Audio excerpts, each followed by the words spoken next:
இயேசு கிறிஸ்துவின் இனி நாமத்திலே வந்திருக்கிற யாவருக்கும் என் அன்பின் வாழ்த்துதலை கொண்டு வருகிறேன்.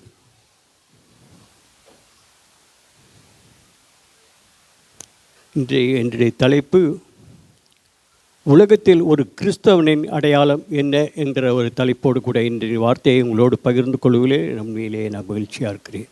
உலகத்திலே ஒரு கிறிஸ்தவனின் அடையாளம் என்ன? ஒரு நிமிஷம் கண்களை மூடி ஜெபித்து நம் செய்திக்குள்ளே கடந்து போவோம். கிருபை நிறைந்த நல்ல ஆண்டவரே, இந்த நாளுக்காக நன்றி செலுத்துகிறோம். சுவாமி, காலை தொடங்கி மட்டும் தேவரே நீர் எங்களை பாதுகாத்து பராமரித்து போஷித்து இந்த நாள் முழுவதும் எங்களோடு இருந்து எங்களை வழிநடத்தின தேவன் கர்த்தாவே, இந்த மாலை வேளையிலும் உடைய பாதத்திலே அமரும்படியாய் எங்களை கொண்டு வந்த தெய்வக்காய் நாங்கள் நன்றி செலுத்துகிறோம். கர்த்தர் தாமே வந்திருக்கிற யாவரையும் கர்த்தர் ஆசீர்வதித்து ஆண்டவரே கர்த்தாவை வழிநடத்தும்படியாக ஜெபிக்கிறோம். அப்பா, இந்த வேலையிலோட கர்த்தாவே அடிமையை மறைத்து நீங்கள் வெளிப்படுங்கப்பா. நீர் பேசுகிற தேவன் கல்லோ மரமோ அல்ல, நீர் ஜீவனுள்ள தேவனாகிய கர்த்தர். ஆண்டவரே வந்திருக்கிற நம்ம பிள்ளைகளோடு பேசுங்கப்பா. ஆண்டவரே கர்த்தாவே, இந்த உலகத்திலே நாங்கள் பரிசுத்தமாய் ஜீவிக்க உம்முடைய வார்த்தைகள் எங்களுக்கு போதுமானதாக இருக்கிறபடியால் நாங்கள் நன்றி செலுத்துகிறோம். ஆண்டவர் தாமே இந்த வேலையிலே ஒவ்வொருவரையும் ஆசீர்வதிங்க, வழி நடத்துங்க, பலப்படுத்துங்க. இயேசுவின் நாமத்தில் ஜெபிக்கிறோம் நல்ல பிதாவே, ஆமென். உலகத்திலே ஒரு கிறிஸ்தவனின் அடையாளம் என்ன என்கிற ஒரு தலைப்போடு கூட இந்த நாளிலே இந்த செய்தி உங்கள் மத்தியிலே கொண்டு வருகிறேன். உலகத்திலே கிறிஸ்தவர்களாய் நமக்கு அநேக அடையாளங்கள் உண்டு. ஞாயிற்றுக்கிழமையிலே வேதத்தை கையில் எடுத்துக்கொண்டு நம்ம ஆலயத்துக்கு வருகிற வழியிலே நம்முடைய பார்க்கர்கள் சொல்வார்கள், இவர்கள் கிறிஸ்தவர்கள். இந்தியாவில் எங்கள் வீட்டு பக்கத்துலேயே ஆலயம், ஒரு 3 நிமிஷம் நடந்தாலே போதும் கோயில் வந்துடும். அப்போ நாங்கள் வீட்டுக்கு நடந்து தான் வருவோம். அப்போ நம்ம கையில் வேதத்தை பார்க்கிறவர்கள் பக்கத்தில் இருக்கிற சொல்வார்கள், ஒவ்வொரு கோயிலுக்கு போகிறாள் கிறிஸ்தவர்கள். நம்ம வேதத்தை கையில் பிடிக்கும் போதே நம்ம கிறிஸ்தவர்கள் என்கிற அடையாளத்தை ஜனங்கள் நமக்கு கொடுத்து விடுகிறார்கள். அடுத்தபடியாக பார்க்குறோம், நம்ம உடையை வைத்து கூட நம்மளை அடையாளம் காண்கிற அநேகர் உண்டு. சிஎஸ்ஐ ஐயரை பார்த்த உடனே சொல்லிவிடுவாங்க, இவரை யாருன்னு சொல்லுவாங்க, இவர் ஐயர் போகிறாரு. ஒரு ஃபாதர் போனார்னாக அவரை பார்த்தோன்னா சொல்லுவாங்க, அவருடைய உடையை வச்சு சொல்லுவாங்க, ஓ ரோமன் கத்தோலிக்க ஃபாதர் அப்படின்னு. ஒரு கன்னிஸ்திரியை பார்த்த உடனே சொல்லுவாங்க, ஓ இவங்க ஒரு கன்னிகஸ்திரி, இவங்க கிறிஸ்தவங்களுக்கு என்ன அடையாளம் இருக்குதுங்க? உடை கூட ஒரு அடையாளமாக இருக்குது. அடுத்ததாக பார்க்குறோம், இந்த பண்டிகை நாட்களில் நம்ம வீடுகளில் அலங்கரிக்கிறோம், ஸ்டார் போடுறோம். பக்கத்து வீட்டுக்காரர் சொல்லுவோம், ஓ இது கிறிஸ்தவ வீடு, கிறிஸ்தவர்கள் இங்கே என்ன பண்ணுறாங்க, குடியிருக்கிறாங்க. அது ஒரு அடையாளம் நம்மளுக்கு. அடுத்ததாக பார்க்குறோம், நம்ம திருமண நாட்களில் நம்முடைய சடங்காச்சரங்களை பார்க்குற போது அவர்கள் சொல்லுவாங்க, இது கிறிஸ்தவர் கல்யாணம். ஒருவேளை நம்ம மரணம் சந்தித்து நம்ம ஊர்வலம் நடக்கிற வேளையிலே அந்த ஊர்வலத்தை பார்த்த உடனே சொல்லுவாங்க, ரொம்ப அமைதியாக போகிறாங்கப்பா கிறிஸ்தவங்க, அப்படி தான் சொல்லுவாங்க. பேண்டு கீண்டு அந்த மாதிரி ஆடுறதெல்லாம் நம்ம கிறிஸ்தவங்களில் இருக்காது. ஆனால் பார்த்த உடனே சொல்லுவாங்க, கிறிஸ்தவ யாரோ இறந்து போயிருக்கிறார் போல இருக்குது இல்லைங்களா? நமக்கு அது ஒரு பெரிய அடையாளம். அடுத்ததாக பாருங்கள், நம்முடைய வாகனங்களில் என்ன பண்ணுறோன்னவோ நம்முடைய கிறிஸ்துவ வசனங்களை எழுதி வைக்கிறோம். இல்லைனாக்கா ஜீசஸுங்கிறதான ஒரு அந்த வார்த்தையை நம்ம அதில் என்ன செய்கிறோம், ஒட்ட வைக்கிறோம். இதை பார்க்கறவர்கள் சொல்லுவாங்க, இந்த வாகனத்தில் இருக்கிறவங்க கிறிஸ்தவங்க, இது கிறிஸ்தவருடைய வாகனம். அடுத்ததாக பாருங்கள், சில கத்தோலிக்க கிறிஸ்தவங்களை நான் பார்த்துருக்கேன். வாகனத்தில் போகும்போது, ட்ரெயினில் போகும்போது பார்ப்போம், அவங்க கையில் ஒரு ஜெபமாலை இருக்கும். அது அவங்க ஏதோ யோசித்துட்டு வருவாங்களே என்னவோ எனக்கு தெரியல. ஆனால் அது அப்படியே ஏதோ பண்ணிட்டு வருவாங்க. ஒருவேளை அவங்க அதை தியானிக்கிறாங்களோ என்னவோ தெரியல. ஒருவேளை அது பார்க்குறவங்க சொல்லுவாங்க, இவர்கள் ஒரு கிறிஸ்தவர்கள். நமக்கு எவ்வளவோ அடையாளங்க உலகத்தில். கிறிஸ்தவர்கள் என்பதற்கு மற்றவர்களிடத்தில் நமக்கு நிறைய அடையாளங்கள். அடுத்ததாக பார்க்குறோம், நம்ம வீடுகளில் நடக்கிற ஜெபம் பக்கத்து வீட்டில் ஜெபம் நடக்கிற மாதிரி தருது, அவங்க கிறிஸ்தவங்களாக இருப்பாங்களோ? ஆமாங்க, உலகத்தில் நமக்கு நிறைய அடையாளங்கள். எதுக்கு? கிறிஸ்தவர்கள் என்பதற்கு நிறைய அடையாளங்கள். அவைகளின் மத்தியிலும் வேதத்தில் ஒரு அடையாளத்தை நாம் பார்க்குறோம். 11 அப்போஸ்தலர் 11ஆம் அதிகாரம் 26ஆம் வசனத்தை வாசிங்க.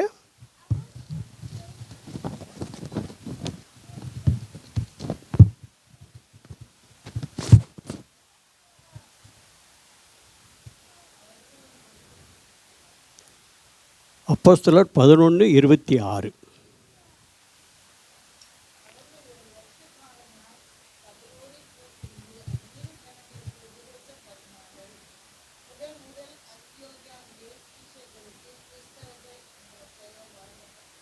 எப்படி வழங்கப்பட்டதுங்க? அவங்க மற்றவர்களுக்கு என்ன சொல்கிறாங்க, கர்த்தராக இயேசு கிறிஸ்துவை மற்றவர்களுக்கு அறிவிக்கிறவர்களுக்கு கிறிஸ்தவர்கள். அந்த நாள் அப்படி தான் இருந்திருக்கு. ஆனால் இந்த நாட்கள் அடையாளத்துக்கும் அந்த நாள் அடையாளத்துக்கும் ஒரே ஒரு அடையாளம் மட்டும் அந்த நாட்கள் இருந்திருக்கிறது. கிறிஸ்துவை மற்றவர்களுக்கு அறிவிக்கிறவர்களுக்கு பார்த்து அவர்கள் கிறிஸ்தவர்கள் என்று சொல்லி அடையாளப்படுத்தினார்கள். ஆனால் இன்றைக்கி எவ்வளோ அடையாளம் பாருங்கள் நம்மளுக்கு, இல்லைங்களா?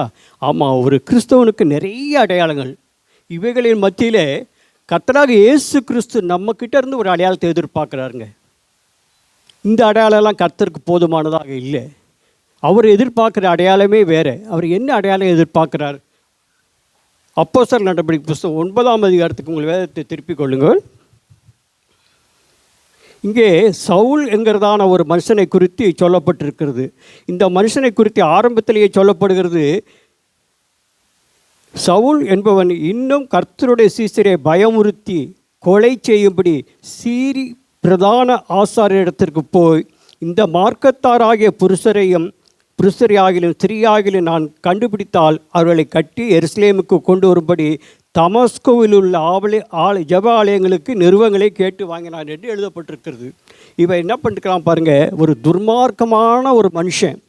இவன் கிறிஸ்தவர்களை கொலை செய்யும்படியாக வகை தேடி திரிகிற ஒருவன் ஜெப ஆலயங்களில் போய் பிரதான இடத்துல இவர் அனுமதி பெற்று கிறிஸ்தவர்களை என்ன செய்கிறான், கொலை செய்து கொண்டிருக்கிறதான ஒரு மனுஷன்.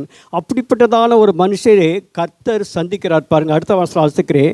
அவன் பிரயாணமாய் போய் தமசுவுக்கு சமீபித்த போது சடியிலே வானத்திலிருந்து ஒரு ஒளி அவனை சுற்றி பிரகாசித்தது. அவன் தரையிலே விழுந்தான். அப்பொழுது சவுலே சவுலே, நீ என்னை ஏன் துன்பப்படுத்துகிறாய் என்று தன்னுடனே சொல்லுகிற ஒரு சத்தத்தை கேட்டான். நடிச்சு எழுதப்பட்டிருக்கு. அங்கே ஒரு சத்தத்தை கேட்குறான். அந்த சத்தம் பேசு அவனோட, சவுலே சவுலே, நீ ஏன் என்னை துன்பப்படுத்துகிறாய் என்று சொல்லி. கர்த்தர் முதல்ல அவனை சந்திக்கிற இடம் பாருங்கள். இந்த வார்த்தையை நான் உங்களுக்கு சொல்கிறேன். சவுலே சவுலேன்னு எழுதப்பட்டிருக்கிறது. இந்த மாதிரி வேதத்திலே அநேக இடங்களிலே 2 முறை கூப்பிடுகிறதான ஒரு வார்த்தை உண்டு. ஆபிரகாமே ஆபிரகாமே என்று சொல்லி ஆபிரகாமை கூப்பிடுகிறார். மோசே முட்செடிக்கு முன்னே நிற்கும்போது மோசே மோசே என்று கூப்பிடுகிறார். யாக்கோபை கூப்பிடுகிறார். அவன் ஜெபம் பண்ணி அவரிடத்திலே போராடுகிற போது யாக்கோபே யாக்கோபே என்று கூப்பிடுகிறார். சாமுவேலே சாமுவேலே என்று கூப்பிடுகிறார். இவைகளெல்லாம் நான் பார்க்கிற போது எல்லாரையும் அப்படி கூப்பிட்டதாக வேதத்தில் இல்லைங்க. ஒரு சிலரை அவர் மிகவும் செல்லமாக கூப்பிடுகிறாரோ இல்லை வேறு எப்படியா கூப்பிடுகிறார்னு தெரியவில்லை. இங்கே பார்க்குறோம், சவுலே சவுலே என்று கூப்பிடுகிறார். அப்போது அவன் மேலே ஒரு கரிசனத்தை அவர் வைத்திருக்கிறதுனாலே என்னவோ தெரியவில்லை, சவுலே சவுலே என்று அழகாக கூப்பிடுகிறார். கூப்பிட்டதோடு மட்டுமில்லை, அடுத்த வசனம் ஆசிரியங்க. அதற்கு அவன், ஆண்டவரே நீர் யார் என்றான். எப்படி அவன் ஆண்டவரை கண்டு கொண்டான்?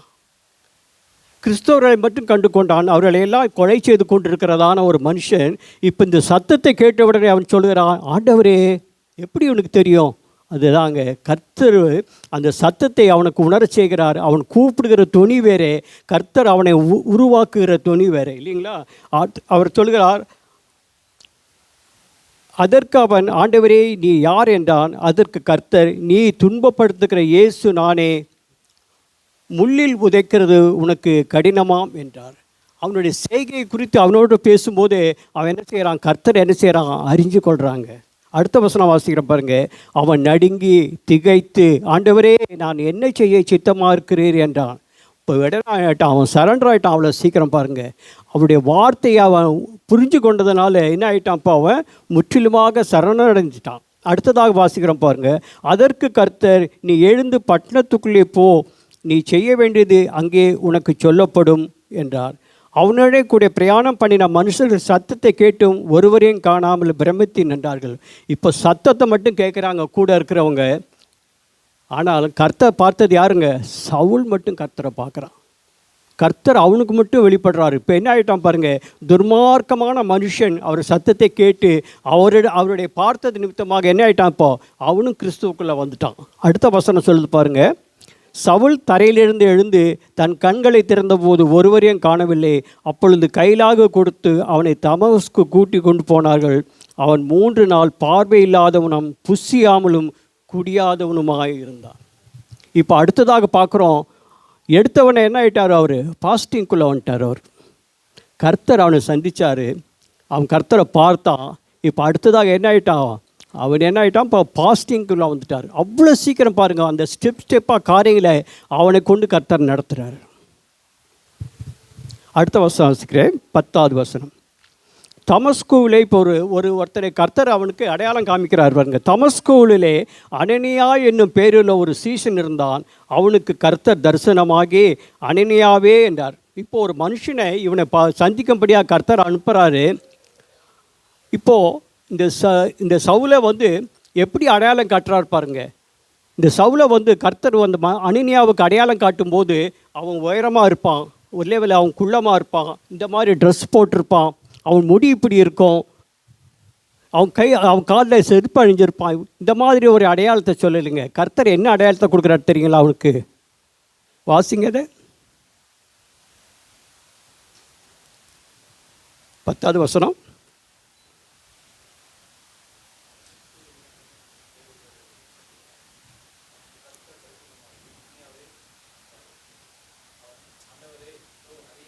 அடுத்த வசனம் 11.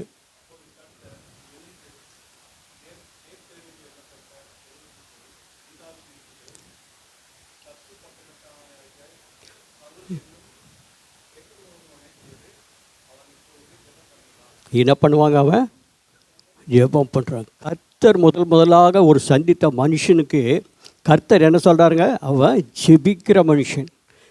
ஆமாங்க, ஒரு கிறிஸ்தவனுக்கு என்ன அடையாளங்க? கர்த்தர் கொடுக்குற அடையாளம் ஜெபம். உலகத்தில் எத்தனை அடையாளங்கள், நமக்கு எத்தனையோ அடையாளங்கள் பார்த்தோம். ஆனால் கர்த்தர் அந்த அடையாளத்தெல்லாம் தேடலைங்க. கர்த்தர் தேடுற அடையாளம் ஒன்றே ஒன்றுங்க, அவன் ஜெபிக்கிறவனாக இருக்கும். ஒரு கிறிஸ்தவனா அவன் கட்டாயம் ஜெபிக்கிறவனாக இருக்கணும். தகப்பனோடு நமக்கு உறவு இருக்கணுங்க. தகப்பனோடு நமக்கு என்ன இருக்கணும்? இன்றைக்கி அநேக பிள்ளைகள் தகப்பனோடு பேசுகிறது இல்லை. எத்தனையோ பிள்ளைகளை நான் பார்த்துருக்கேன். அதை குறித்து நம்ம இப்போ விவாதிக்கும்படியா இல்லை. ஆனால் நம்ம பரம தகப்பனோடு நமக்கு எப்படி இருக்கணும் உறவு? ஜெபிக்கிற உறவு இருக்கணுங்க. எப்போதும் ஜெபிக்கிற உறவு. அதுதான் ஒரு கிறிஸ்தவனுடைய அடையாளமே உலகத்தில், ஜெபம். அந்த நாட்களிலே சத்தியத்தை சொன்னதுக்காக கிறிஸ்தவர்கள் சொன்னார்கள். ஆனால் இந்த நாட்களிலே நமக்கு அடையாளங்களை கொடுக்கறது உலகத்தார் எத்தனையோ அடையாளங்களை கொடுக்கிறார்கள். ஆனால் கர்த்தர் நம்மிடத்தில் எதிர்பார்க்குற ஒரே அடையாளம் ஜெபம். சரிங்க, இந்த ஜெபத்தை குறித்து நாம் பார்த்தோம். இந்த ஜெபத்துக்கு நிறைய பேருங்க வச்சுட்டாங்க. இப்போ ஜெபத்துக்கு நிறைய பேர் இருக்குது. ஏதாவது பேர் சொல்ல முடியும் உங்களால்? சொல்லுங்கள். Very good. உபவாச ஜெபம், தனி ஜெபம், சொல்லுங்கள். குடும்ப ஜெபம். நான் சொல்கிறேன் ஜெபம் பாருங்கள். விண்ணப்ப ஜெபம், வேண்டுதலின் ஜெபம், காத்திருப்பு ஜெபம், உபவாச ஜெபம், ஆறுதலின் ஜெபம், தனி ஜெபம், காலை ஜெபம், மாலை ஜெபம், குடும்ப ஜெபம், மற்றவர்களுக்காக ஜெபிக்கிற நிறைய ஜெபம் பேருங்களுக்கு. ஆனால் எல்லாமே நான் பிதாவிடத்தில் தான் ஜெபிக்கிறோம். ஆனால் பேருங்க தான் வேறையாக இருக்கும் போது ஜெபம் ஒன்றா தான் இருக்கும் நான் நினைக்கிறேன். ஜெபிக்கிறது ஒன்றாக இருக்கும், பேர்கள் மட்டும் என்ன ஆயிடுச்சுங்க, நிறைய பேர் ஆயிடுச்சு. அப்புறம் வேறு ஏதாவது ஜெபம்? அம்மா நீ ஜெபிக்கிற ஜெபம்? அவங்க அழுதுகிட்டே ஜெபிப்பாங்க. ஜெபம் பண்ணுன்னு உடனே என்ன ஆகிடுவாங்க?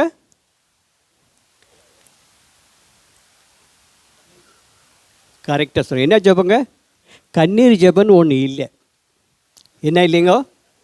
இந்த ஜெபத்துக்கு பக்கத்திலே ப்ளஸ் போட்டாக்கா கண்ணீரின் ஜெபம்.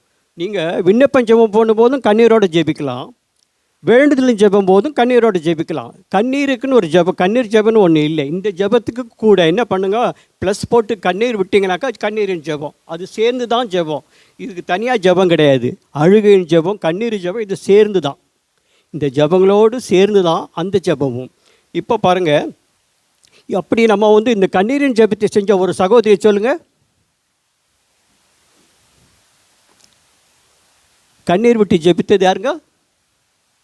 கரெக்டு, சொல்லுங்கள், சத்தமாக சொல்லுங்கள். அன்னாளுடைய ஜெபம் விண்ணப்ப ஜெபம். ஆனால் அழுது தான் ஜெபிச்சா. அன்னாளுடைய ஜெபத்துக்கு பேர் கொடுத்துருக்கு, விண்ணப்ப ஜெபம் தான் கொடுத்துருக்கு. ஒரு விண்ணப்பத்தை கர்த்தர் இடத்துல கேட்குறா. அந்த விண்ணப்பத்தை எப்படி செய்கிறாவோ? கண்ணீர் விட்டு அழுது ஜெபிக்கிறா. ஆமாம், அவருடைய விண்ணப்பத்துக்கு எப்படி பதில் கிடைச்சதுங்க? அவள் கேட்டது என்னங்க? ஆண் குழந்தை. கர்த்தர் என்ன கொடுத்தாரு? ஆண் குழந்தை தான் கொடுத்தாரு. கண்ணீருக்கு அப்போ எவ்வளோ பவர் இருக்கும் இல்லைங்களா? ஒருவேளை நம்ம வந்து இப்போ கர்த்தரிடத்தில் மன்றாட்டி கேட்குறோம், ஒரு சிவப்பு நிற கார் கேட்கும், கர்த்தர் வெள்ளை நிற காரை கொடுத்துட்டா வாங்கிக்குவோம். கர்த்தர் கொடுத்தது போதும், இதையாவது கர்த்தர் கொடுத்தாரு, சந்தோஷம், அப்படி தான் சொல்கிறோம். ஆனால் அவருடைய அழுகின் ஜெபத்துக்கு கர்த்தர் அவர் கேட்ட பிரகாரம் என்ன பண்ணார்? ஆண் குழந்தையை கொடுத்தாருங்க. அப்போ அழுகின் ஜெபத்துக்கு எவ்வளோ ஒரு மதிப்பு இருக்கு இல்லைங்களா? சரி, உங்கள் வேதத்தை திருப்புங்க. ஆதியாகமம் புஸ்தகத்தில்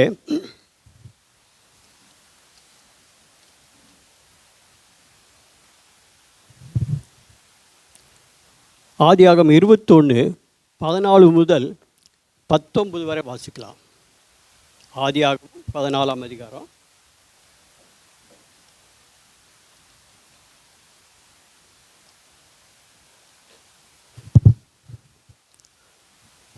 பதினாலாம் வசனம் வாசிக்கிறேன்.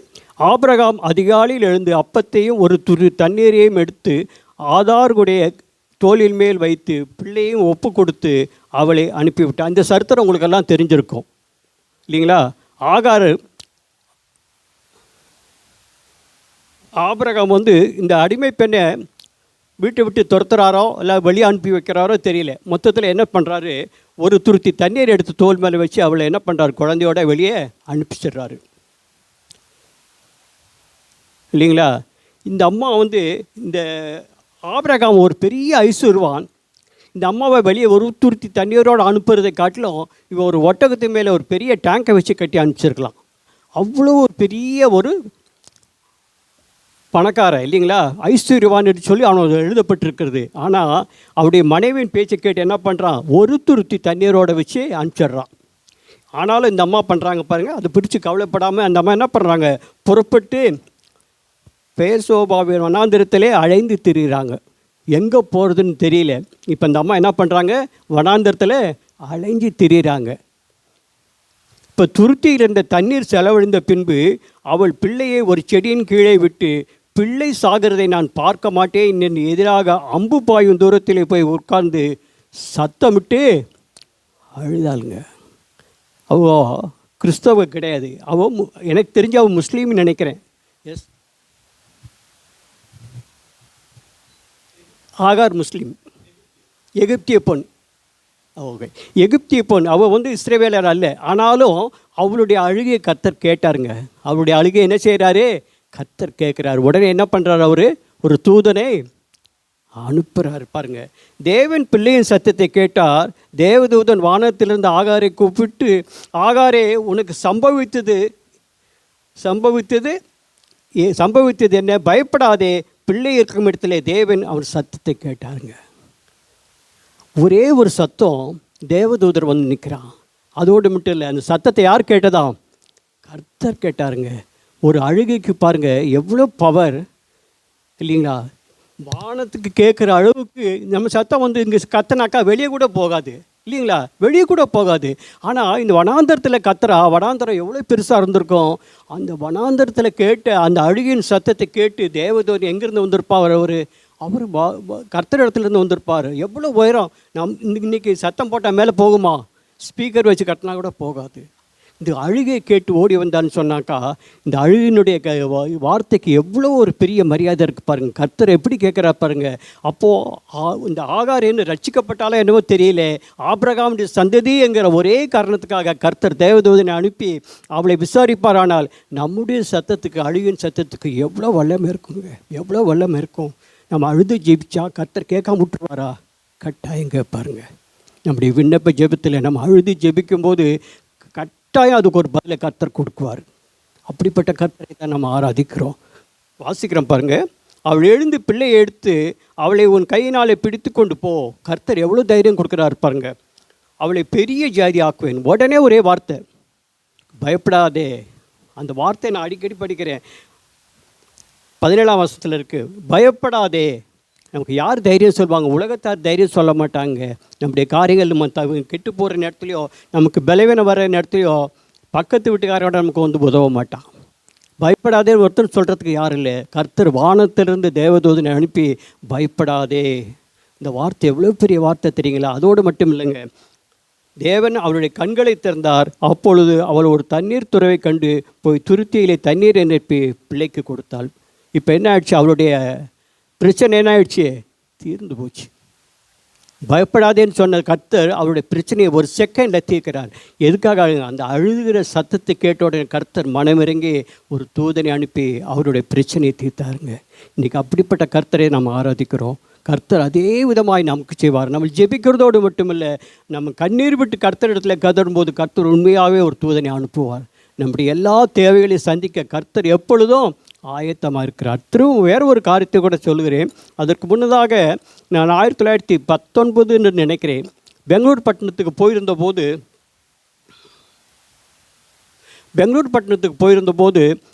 என்னுடைய குடும்பத்திலிருந்து தூரத்து உறவினர் ஒருத்தர் ஆஸ்பத்திரியில் அட்மிட் ஆகியிருந்தார்.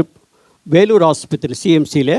நாங்கள் அவரை பார்க்க வேண்டிய கட்டாயம் போய் பார்க்கும்படியாக போய் பார்த்தபோது அவர் ஒரு பாஸ்டருடைய மகன்.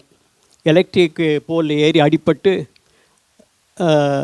ஆஸ்பத்திரியில் அனுமதித்திருந்தார்கள். நாங்கள் போய் பார்த்தபோது அந்த பாஸ்டரை போய் பார்த்தோம். இந்த மாதிரி அட்மிட் ஆகிருக்கிறான், ரொம்ப காயங்கள் ஏற்பட்டிருக்கிறது என்று சொல்லி என்னோடு சில நேரங்கள் பேசி கொண்டிருந்தார். நாங்களும் அவரை பார்த்து ஜெபித்து விட்டு வெளியே வருகிற போது அவருடைய தாயாரை நாங்கள் பார்க்க முடியவில்லை. சரி, நாங்கள் வெளியே வரும்போது கேட் பக்கம் வரும்போது அங்கே ஒரு சேப்பல் ஒன்று இருந்தது. அந்த சேப்பல் அப்புறம் ஒருத்தர் ஓடி வந்து அம்மா இங்கே தான் இருக்கிறாங்க அப்படின்னு சொல்லி கொண்டு போனாங்க. அந்த அம்மா கதற என்னால் அவங்கள ஒன்றுமே சொல்ல முடியல. அந்த அளவுக்கு அழுகுறாங்க. எவ்வளோ ஆறுதல் சொல்லியும் பையன் நல்லா ஆயிடுவாம்மா அப்படி தானே சொல்ல முடியும். மரண தருவாயில் இருந்தாலும் நம்ம சொல்ல வேண்டியது எப்படிங்க? நல்லா ஆயிடுவான் பையன், நல்லா ஆயிடுவான், தைரியமாக இருங்க. அவங்க சொல்கிறாங்க, இல்லை பையனுக்கு 73% தீக்காயம், அவன் நாளைக்குள்ளே மறிச்சிருவான்னு சொல்லிட்டாங்க. நான் யார் இடத்துல போய் சொல்கிறது? கர்த்தர்கிட்ட வந்து மன்றாடி ஜெபிக்கிறேன் அப்படின்னு சொல்லிட்டு அந்த தாயார் சொன்னாங்க. அவங்களால அழாமல் இருக்க முடியல. இன்றைக்கி டாக்டருங்க எத்தனையோ இடத்துல கை விட்டுறாங்க நம்மளை. அவ்வளோதான், நீங்கள் வீட்டுக்கு எடுத்துகிட்டு போயிடுங்க, இவர் பிழைக்க மாட்டார். ஆனாலும் நம்முடைய விசுவாசம் அப்படி இல்லைங்களே. நம்ம கர்த்தர் இடத்துல கேட்டால் கர்த்தர் நமக்கு கட்டாயம் ஆயுஷ் நாட்டில் கொடுப்பாருங்க. எனக்கு கொடுத்தாரு. ஆமாம், இன்றைக்கி ஏறக்குறைய 20 வருஷத்துக்கு நான் கடந்து வந்துட்டேன். என்னுடைய ஆப்ரேஷன் நின்று போச்சு. அது நான் இப்போ நேரத்தில் சொல்லுவேனால் நேரம் கடந்து விடும். அப்படிப்பட்டதான் நான் கர்த்தரை தான் நம்ம ஆரம்பிக்கிறோம். பாருங்கள், ஒரு மனுஷனை கர்த்தருக்கான ஒரு காமிக்கிறேன் உங்களுக்கு. நீங்கள் 2 ராஜாக்களின் புஸ்தகம் 20ஆம் அதிகாரத்தை திருப்பிக் கொள்ளுங்கள். அங்கே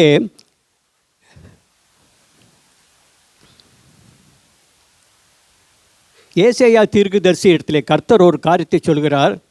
நீ எசேக்கியா ராஜாவிடத்தில் போய் சொல்லு, உனக்கு மரணம் சம்பவிக்க போகிறது, நீ ஆகையினாலே உன் வீட்டின் காரியங்களை ஒழுங்குபடுத்தி விடு, நீ மறிக்கப் போகிறாய் என்று சொல்லி அங்கே சொல்லப்படுகிற ஒரு காரியத்தை நம்ம பார்க்குறோம். வாசிக்கிறேன்.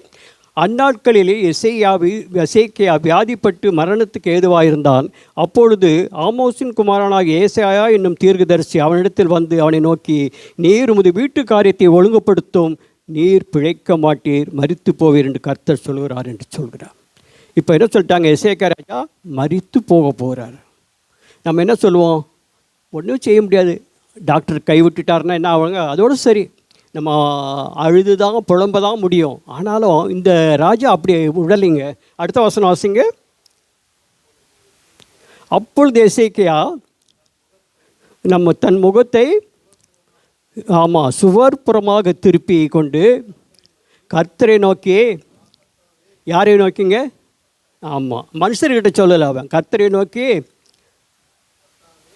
கர்த்தாவே, நான் உமக்கு முன்பாக உண்மையும் மன உத்தமமாய் நடந்து முது பார்வைக்கு நலமானதை செய்தேன் என்பதை நினைத்தரலோ. இது வெறும் விண்ணப்பம்தான். அடுத்தது பாருங்க, விண்ணப்பம் பண்ணினான். அப்புறம் வாசிங்க. ஆமாங்க, இப்போ என்ன பண்ணுறாரு அவர்? வெறும் விண்ணப்பம் பண்ணி விட்டுர்லிங்க அவர். இப்போ நம்ம என்ன பண்ணோம்? வெறும் விண்ணப்பம் பண்ணலை, நமக்கு அடுத்த இடத்துல கேட்டோது சரிங்க. அவன் என்ன செய்கிறான்? இப்போ அழுகுறாங்க. அப்போ அந்த அழுகைக்கு ஒரு பதில் கிடச்சிருக்கு இல்லையா? அடுத்த வசனம் வாசிங்க.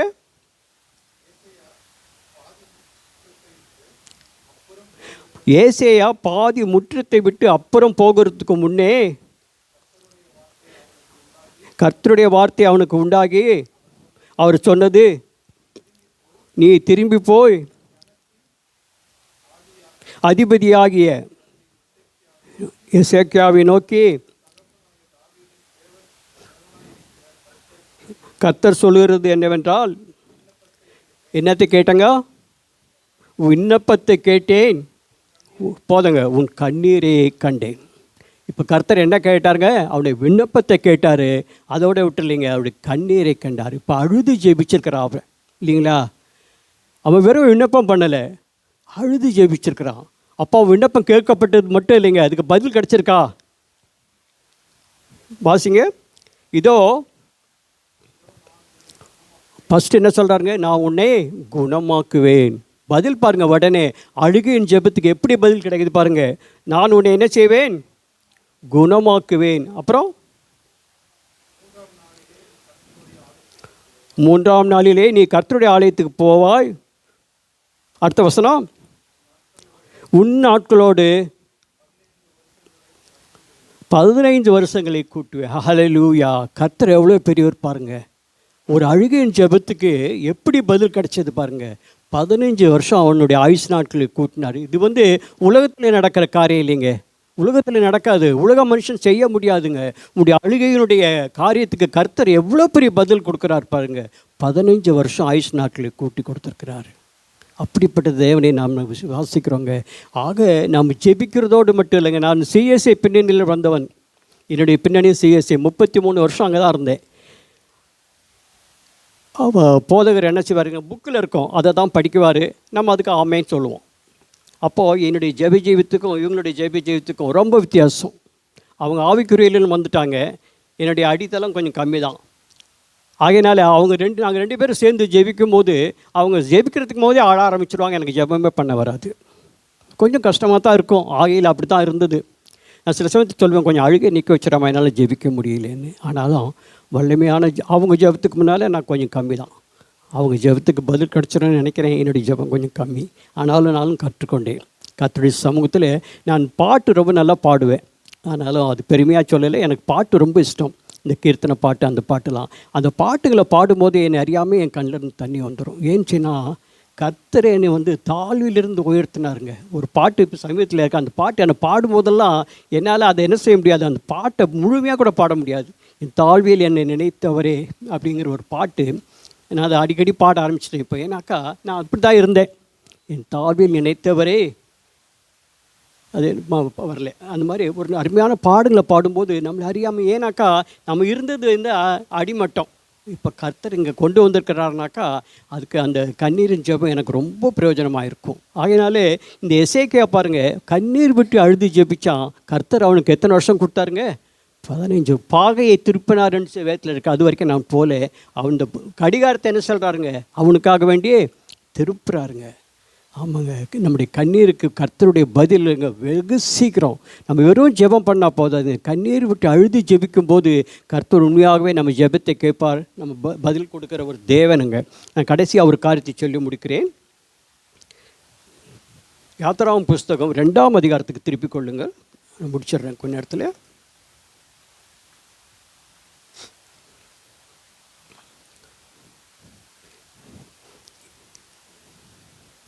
இந்த பகுதியிலே நாம் மோசையை குறித்து பார்க்குறோம். இந்த மோசை பிறக்கும் போதே ஒரு பரிதாபமான ஒரு நிலையில் பிறக்கிறாருங்க. ஏன்னு சொன்னால் எகிப்தின்லே அந்த ராஜா ஒருத்தர் புதுசாக வந்துடுறாரு. அந்த ராஜா சொல்கிறாரு, எகிப்தின் ஜனங்கள் எல்லாம் ரொம்ப மிகுதியாக பெறுகிறாங்க, ஆகையினால ஆண் மக்களை எல்லாம் என்ன செய்யணும், தண்ணீரிலே போட்டு விட வேண்டும்னு சொல்லி ஒரு கட்டளை பிறப்பிக்கிறார். அந்த நாட்களிலே தான் மோசே பிறக்கிறார். ஆனால் இவருக்கு அந்த சரித்திரத்தை வாசிங்க, 2ஆம் அதிகாரத்தினுடைய யாத்திராகமம் 2ஆம் அதிகாரம். லேவியின் குடும்பத்தாரில் ஒருவன் லேவியின் குமாரத்திகளில் ஒருத்தியை விவாகம் பண்ணினான். அந்த ஸ்திரீ கர்ப்பவதியாகி ஒரு ஆண் பிள்ளையை பெற்று அது அழகுள்ளது என்று கண்டு அதை 3 மாதம் ஒளித்து வைத்தார். இந்த பகுதியில் பார்க்குறோம், மோசே பிறக்கிறாரு. இப்போ மோசே சட்டத்துக்கு உட்பட்டவர் தானே. இப்போ என்ன பண்ணணும், அவரை நதியில் என்ன செய்யணும், வீசி போட்டுடணும். ஆனால் அவங்க தாயாருக்கு அந்த மனசு வரல. பெற்றவங்களுக்கு தானே தெரியும் இல்லைங்களா, பெற்ற மனசு சொல்லுங்க. பெற்ற மனசு பித்து, பிள்ளை மனசு தான் கல், பெற்ற மனசு என்ன பண்ணுங்க, பித்துன்னு சொல்லுவாங்க தமிழில். அப்போது இப்போ அவங்க அம்மாவுக்கு இவன் அழகாக வேற இருக்கிறான், தண்ணியில் போடுறதுக்கு மனசு வரல. இவர் என்ன செய்கிறாங்க, ஒரு நாணர் பெட்டியில் வச்சு அதுக்கு கீழ் பூசி கொண்டு போய் தண்ணீரில் விட்டுடுறாங்க. அந்த சரித்திரத்தை நீங்கள் எல்லாம் படிச்சிருப்பீங்க, நீங்கள் சண்டே கிளாஸ் எல்லாம் கேட்டிருப்பீங்க. அடுத்த வசனம் வாசிங்க.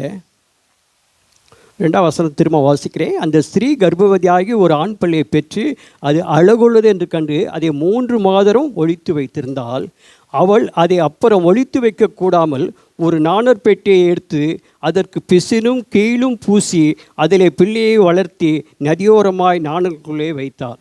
இப்போ எங்கே கொண்டு வச்சிட்டாங்க, நாணல்கிட்ட கொண்டு வச்சுட்டாங்க அந்த பெட்டியை. இப்போ உள்ளே யார் இருக்கிறதுங்க, மோசே உள்ளே இருக்கார். அடுத்த வசனம் வாசிங்க. அதற்கு என்ன சம்பவிக்கும் என்பதை அறியும்படி அதன் தமக்கை தூரத்தில் நின்று கொண்டிருந்தாள். அப்பொழுது பார்வோனுடைய குமாரத்தி நதியில் ஸ்நானம் பண்ண வந்தால் அவளுடைய தாதிகள் நதியோரத்தில் உலாவினார்கள். அவள் ஞானருக்குள்ளே இருக்கிற பெட்டியை கண்டு தன் தாதியை அனுப்பி அதை கொண்டு வரும்படி செய்தாள். அதை திறந்தபோது பிள்ளையை கண்டால், பிள்ளை என்ன செஞ்சதுங்க? அப்போ இவ்வளோ நேரம் பிள்ளை அழுவலையா? பிள்ளை அழுதது என்று எழுதப்பட்டிருக்கிறது. இவ்வளோ நேரம் என்ன செஞ்சுருக்கான் அந்த குழந்தை? அழலை, அழ வைக்கல. அந்த குழந்தை என்ன பண்ணியிருப்பாங்க, அவங்க தாய் தந்தை அவ்வளோ பத்திரமா பார்த்துருக்காங்க. அழுது இருந்தா என்ன ஆயிருக்கும், அவனை அப்போவே தண்ணியில் போட்டிருப்பாங்க. அவன் இது வரைக்கும் அழுகலை, இப்போ என்ன பண்ணுறான், அழுகுறான். அவள் அதன் மேல் இரக்கமுற்று. இதை என்ன சொல்கிறாங்க, நம்ம அழ வேண்டிய இடத்துல அழணும். எங்கே அழணுங்க? அழ வேண்டிய இடத்துலணும், அழ வேண்டியவர்கிட்ட அழணும். 2 காரியத்தை நல்ல ஞாபகம் வச்சுங்க. அழ வேண்டியவர்கிட்ட அழணும், அழ வேண்டிய இடத்துல அழணுங்க. நீ ஒருவேளை வீட்டில் நீ அழுது இருந்திருந்தா உன்னை தண்ணியில் தூக்கி போட்டிருப்பான் அந்த ஊருடைய சேவகர். அவன் அது வரைக்கும் அழலை. எங்கே அழுதாவன்?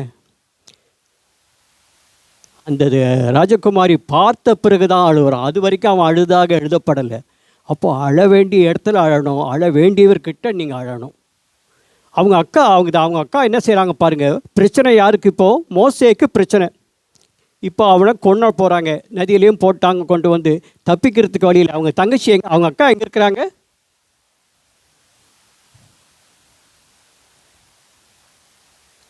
நாலாம் வசனம் வாசிங்க.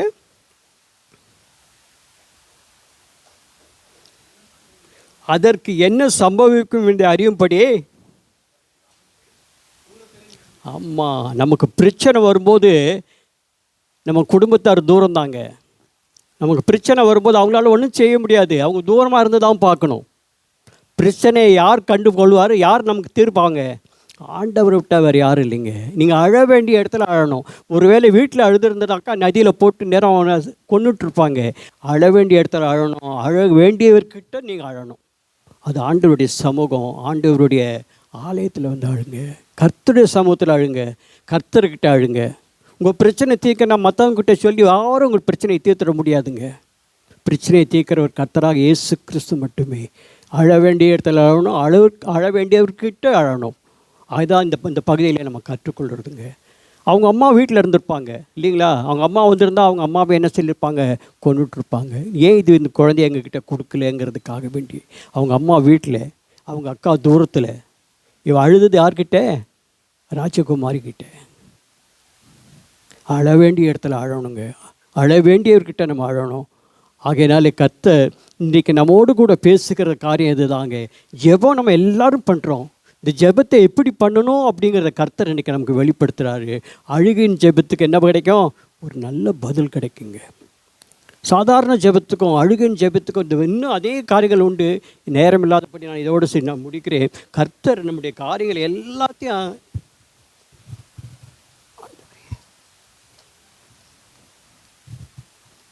நம்முடைய விண்ணப்பங்களை கேட்கிறது மட்டும் இல்லைங்க, நம்முடைய அழுகையின் குரலையும் கேட்பாருங்க. நீங்கள் அழுது ஜெபிச்சு பாருங்கள், உங்களுக்கு நல்ல பதில் கிடைக்கும். இந்த மாலையில் வந்திருக்கிறதான உங்கள் யாவரையும் கர்த்தர் நான் சொல்கிறதான ஒரே காரியம், உங்களுடைய ஜெபத்திலே உங்களுக்கு கண்ணீர் வெடித்து கர்த்தர் இடத்துல கேளுங்க. கட்டாயம் என்ன செய்வார் கர்த்தர்? பதிலை கொடுக்குற கர்த்தருங்க. எல்லோரும் எழுந்திருப்போம்மா.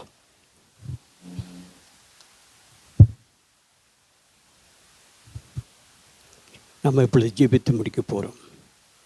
கிருபை நிறைந்த நல்ல ஆண்டவரே, இந்த நாளுக்காய் நன்றி செலுத்துகிறோம் அப்பா. நீர் எங்களோடு பேசின தயவுக்காய் நன்றி சுவாமி. ஆம் ராஜா. ஆண்டவரே கர்த்தாவே, இந்த வேதத்திலே நாங்கள் அநேக காரியங்களை கற்றுக்கொண்டோம் அப்பா. ஆண்டவரே உம்முடைய பிள்ளைகள் கர்த்தாவே கண்ணீர் விட்டு அழுது ஆண்டவரே உம்முடைய விண்ணப்பங்களை செய்தபோது கர்த்தாவே நீர் கேட்டு பதில் கொடுத்த ஒரு தேவனாகி கர்த்தர். ஆண்டவரே நீர் எங்களுக்கும் அப்படி செய்வார் என்பதை நாங்கள் இந்த வேளையிலே உம்முடைய சமூகத்தில் எங்களை அர்ப்பணிக்கிறோம் அப்பா. வந்த மக்களை யாவரையும் ஆசீர்வதியும், பலப்படுத்தும், வழி நடத்தும். இயேசு நாமத்தில் ஜெபிக்கிறோம் நல்ல பிதாவே, ஆமென். கர்த்தராகிய இயேசு கிறிஸ்துவினுடைய கிருபையும் பிதாவாகிய தேவனுடைய அன்பும் பரிசுத்த ஆவியானுடைய அன்பினைக்கும் சந்தோஷம் சமாதானம் இப்பொழுது எப்பொழுதும் சதா காலங்களிலும் நாம் அனைவரோடு இருப்பதாக. ஆமென், ஆமென்.